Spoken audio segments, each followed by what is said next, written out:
दिक्कत ये है, ये जमीन इनकी नहीं है। जब देश का बंटवारा हो गया था धार्मिक आधार पर, अभी यहाँ पे क्या कर रहे हैं? चलिए फिर भी हमने रख लिया, शरण दे दी। सत्य हमेशा सत्य रहता है, झूठ की कभी नहीं चलती। बोलने वाले तो लाखों है कि ऐसा नहीं होगा वैसा नहीं होगा, लेकिन जो होता है उसको दुनिया देखती है।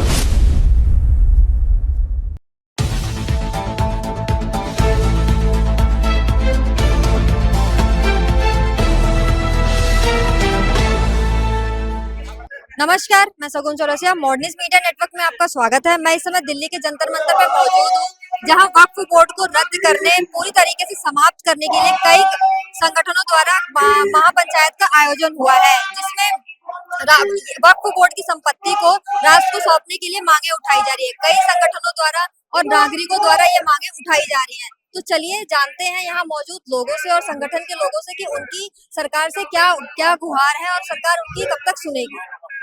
सर, आपका नाम? सुमित शुक्ला। तो सर, जैसा कि आप यहाँ पे जो ये हो रही है, यहाँ पे जो सभा हो रही है, तो उसका क्या मतलब, किस लिए आए हैं आप? ये जो वक्फ बोर्ड है, मुसलमान, एक्चुअली आपको मैं बताना चाहूंगा, भारत में बंटवारा हुआ धर्म के आधार पे। मुसलमानों को पाकिस्तान दिया गया, पाकिस्तान से बांग्लादेश निकला और दोनों इस्लामिक कंट्री है। भारत को बनाना तो हिंदू देश था, लेकिन ये सेकुलर देश बन गया, क्योंकि बंटवारा इसी तहत कराया गया था कि इसको सेकुलर ही रखेंगे। और आज मुसलमानों की आबादी कम से कम 40 से 45 करोड़ है। ये जो सरकार का आंकड़ा बताता है, वैसे तो 60 करोड़ से नीचे नहीं होगा अगर बच्चा बच्चा गिना जाए। सर, आपका नाम? मेरा नाम सूर्य वर्मा है, दिल्ली से। तो सर, जैसा कि यहाँ पे जो ये महापंचायत हुई है, इसमें आप किस लिए आए? देखिए, भारत के अंदर एक बोर्ड बना हुआ है। जो बोर्ड बना है, भू माफिया बोर्ड जिसे बोलते हैं, मुस्लिम समाज में एक जैसे हड़पना, लोगों की जमीनों को हड़पना, एक ऐसा वक्फ बोर्ड बना रखा है। इससे छुटकारा पाने के लिए आज हम जंतर मंतर पर एकत्रित हुए हैं और इससे हमें पूरे अपने भारत को ही नहीं, हमें भारत की माँ, बहन, बेटी और हमने सबको बचाना है। क्योंकि इसमें क्या दिक्कत है? इस बिल दिक्कत आप ये देखिए, आज आप कह रहे हैं कि भाई ये डीडीए की जमीन है। डीडीए क्या होता है? ठीक है, डीडीए की जमीन है, दिल्ली सरकार की जमीन है। आपने बोर्ड लगा दे, ये जमीन वक्फ बोर्ड की है। वक्फ बोर्ड क्या होता है? उसका कोई केस ही नहीं है, जाओ अदालत में जाओ। मतलब जिस पे उंगली कर दी, कल ना आप पे भी उंगली कर सकते हैं, बहन, हमारी बहन बेटी पे भी उंगली कर सकते हैं। और ऐसे ओबीसी का क्या? ये जमीन हमारी माताई है, हमें इसको भी पूछते हैं, इसके टुकड़े हम नहीं होने देंगे। इस वक्फ बोर्ड को हम खत्म करा के रहेंगे। और आज हमारे जंतर मंतर पर, इस पर हमारे जो लाखों लोग जो इकट्ठे हुए हैं, इसी पर्पस पे इकट्ठे हुए हैं। वक्फ बोर्ड का नामो निशान हमें खत्म करवाना है और भारत सरकार ने भी एक्शन लिया है। मैं तुरंत से कहना चाहूंगा कि ये वक्फ बोर्ड को जो भू माफियाओं का राज है, इसको हम बिल्कुल खत्म करा दें। सर, ओबीसी जी का कहना है कि वो उनकी खून पसीने की जमीन है जो सरकार हड़प रही है। वो ओबीसी ठल्ला, उसको अनपढ़ गवार, उसको यही नहीं पता कि क्या करना है देश में। क्या ये राजनीतिक चाल चलते हैं ना, ऐसे ओबीसी पीबीसी मार्केट है ना, बहुत है हमारे देश में। ठीक है, हम सनातनी लोग हैं, हम डरने वाले नहीं है किसी से। ठीक है, आज मैं खुल के इसलिए चैनल पे बोलता हूँ कि अगर कोई सही बात होती है, उसके हम सनातनी लोग अपने देश को नहीं बचाएंगे, अपनी भारत माँ को नहीं बचाएंगे, अपनी बहन बेटी को नहीं बचाएंगे। आपने देखा 17 तारीख को जब ये जंतर मंतर पर बैठे थे, इनके अंदर ये नहीं था कि हम कह रहे वक्फ बोर्ड है। अरे आप वक्फ बोर्ड से क्या दिखाना चाह रहे हो? किसी भी जमीन पर उंगली कर दी ना, वक्फ बोर्ड का मतलब होता है किसी भी चीज पे उंगली कर देना, वो उनका हो गया। हम तो गधे हैं, हमारे अंदर तो कोई वो है नहीं, दिमाग ही नहीं है। हिंदू हैं हम, सनातनी हैं, वो समझे इस बात को। और ये आज हमारी जो लहर नहीं है, ये एक ऐसी चुनौती लहर है, ये कुछ ही दिनों में इनको पता लग जाएगा। सर, मुस्लिम्स लोगों का कहना है कि अगर वक्फ बोर्ड जमीनें ली जा रही हैं तो उनकी दरगाहों को और मस्जिदों को खतरा है, सरकार तुड़वा देगी उन्हें। देखिए, किसी की दरगाह नहीं टूटनी। इन लोगों को ये नहीं पता कि वक्फ बोर्ड को मोदी साहब ने क्या किया है। वक्फ बोर्ड में जितनी जमीनें थी जो अनऑथराइज है, जैसे डीडीए की है, 300 एकड़ जमीन पड़ी है, ठीक है, कितने लाख करोड़ की है, तो वो कब्जे की है, कब्जा कर रखा, अपना बोर्ड लगा देते हैं, कोर्ट में केस चल रहा है। क्या करें? ये छुड़ाने के लिए हमें ये वक्फ बोर्ड, बाकायदा माननीय मोदी साहब ने कहा है कि इससे किसी भी मुस्लिम समाज को घबराने की जरूरत नहीं है। और ये वक्फ बोर्ड वक्फ बोर्ड जो बना है, इसको खत्म किया जाए, क्योंकि जनता भी चाहती है भाई, लाखों 140 करोड़ हिंदू खड़े हैं, तो हम भी खड़े हैं जी। शुक्रिया सर। सर जो यहाँ महापंचायत हुई है, आप इसमें किस लिए आए? कार्तिक हिंदू मेरठ से वक्फ बोर्ड को भंग करने की मांग है। हमें अमेंडमेंट नहीं चाहिए, कोई भी कुछ बदलाव नहीं चाहिए, हमें भंग चाहिए। वक्फ बोर्ड को तत्काल रूप से भंग करा जाए। ये लूट कर रहे हैं, ये भूमाफिया हैं। तो सर इसमें क्या दिक्कत है? दिक्कत ये है, ये जमीन इनकी नहीं है। जब देश का बंटवारा हो गया था धार्मिक आधार पर, अब ये यहाँ पे क्या कर रहे हैं? चलिए फिर भी हमने रख लिया, शरण दे दी। अब जमीन पे भी तीसरे नंबर पे देश में इन पे जमीन है। ये क्या मतलब है इन जमीन का? और ये कहीं पे भी दावा ठोक देते हैं, असमित इन पे शक्तियां हैं। ये क्या तरीका है? और किसी पे तमिलनाडु में एक पूरे गांव पे अपना दावा ठोक दिया, और जो है किसी भी हिंदू मंदिर पे कर देते हैं। ऐसे नहीं चलेगा। ये जो है भूमाफिया है, ये वक्फ बोर्ड नहीं है, ये भूमाफिया है। मुसलमानों का कहना है कि उनकी दरगाहों को और मस्जिदों को खतरा है इन सब चीज इससे, कि वो जमीनों को वक्फ बोर्ड को जो रद्द कर रहे हैं, तो इससे उनको खतरा होगा। नहीं नहीं, कोई खतरा नहीं है। उन्हें खतरा होता, उन्हें हर जगह खतरा बताते हैं। उनका ये काम है, उनकी नेचर है कि वो शरण लेते हैं, खतरा बताते हैं, और धीरे धीरे कैंसर के सेल की तरह बढ़ जाते हैं। उनका ये काम है। और खतरा, और फिर ये दूसरे के लिए खतरा हो जाते हैं। शुरू में ये सब से इन्हें खतरा है, और ये धीरे धीरे उनकी तलवार से गर्दन काट के फिर ये सबके लिए खतरा बनते हैं। तो आप क्या मांग लेके आए हैं? हमारी मांग है वक्फ बोर्ड को तत्काल रूप से भंग करा जाए। हमें कोई भी इसमें संशोधन नहीं चाहिए, भंग करा जाए, पूरी तरह से भंग करा जाए। शुक्रिया सर। आपका नाम? तजिंदर। सर जो यहाँ पे ये महापंचायत हो रही है, उसमें आप किस लिए आए? ये महापंचायत नहीं है, ये विरोध प्रदर्शन है।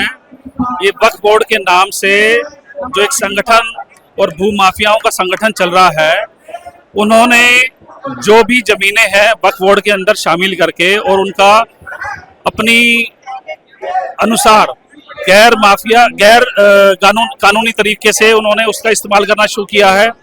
उसकी खरीद फरोख्त शुरू की है, उसके ऊपर अलग अलग अन्य गतिविधियां शुरू की हैं जो कि हमारे देश के खिलाफ हैं। वो हम सब लोग, कोई भी सनातनी इस चीज को बर्दाश्त नहीं करेगा। सर मुसलमानों का कहना है कि मोदी जी उनकी शरीयत पे हाथ डाल रहे हैं, शरीयत पे हाथ डाल रहे हैं मोदी जी। नहीं, हम किसी के अधिकारों के ऊपर कोई भी हनन नहीं करना चाहते हैं। ये सिर्फ और सिर्फ देश की जमीन सही रास्ते पे सही लोगों के काम आए, उसके लिए ही प्रयास है। हमारे लिए या नरेंद्र मोदी जी के लिए सभी, उनका यही प्रयास है कि यहाँ पे इस देश के अंदर सभी समान है, सभी को समान नागरिकता समान रूप से देखा जाए और सभी को समान अधिकार प्राप्त है। तो उसी अनुरूप ऐसे किसी संगठन के माध्यम से जमीनों को हड़पना और उनको बेचना, नाजायज तरीके से उनके ऊपर अपने कब्जा करके और उस जमीनों का दुरुपयोग करना, ये बर्दाश्त नहीं है। सर जैसे कि हम कह रहे हैं कि हम ये लागू नहीं होने देंगे, मुसलमान कह रहे हैं कि हम इसे लागू होने दें, मतलब हम इसे लागू करके ही मानेंगे। जैसा कि आपने देखा पिछले 17 तारीख को यहाँ पे उन्होंने प्रदर्शन किया था लागू करवाने के लिए। देखिए, जो न्याय संगत है और जो देश के हित में है, वही कानून इस समय जो राष्ट्रवादी सरकार है उसके माध्यम से संसद में पास होगा। और अभी ये जो कानून है ये टेबल पे है, इसके ऊपर डिस्कशन होगा और जो भी कुछ न्यायपूर्ण होगा वो सभी के लिए, सभी की हितों को ध्यान में रख के ही किया जाएगा। शुक्रिया सर। सर जैसा कि अटकलें लगाई जा रही हैं कि बिल जल्दी ही पास होने वाला है, तो आपको क्या लगता है कि ये पक्ष में होगा या विपक्ष में होगा? देखो, उम्मीद तो यही है कि बिल पक्ष में होगा, कि अभी तक जो सरकार ने किया है उससे हम सहमत है।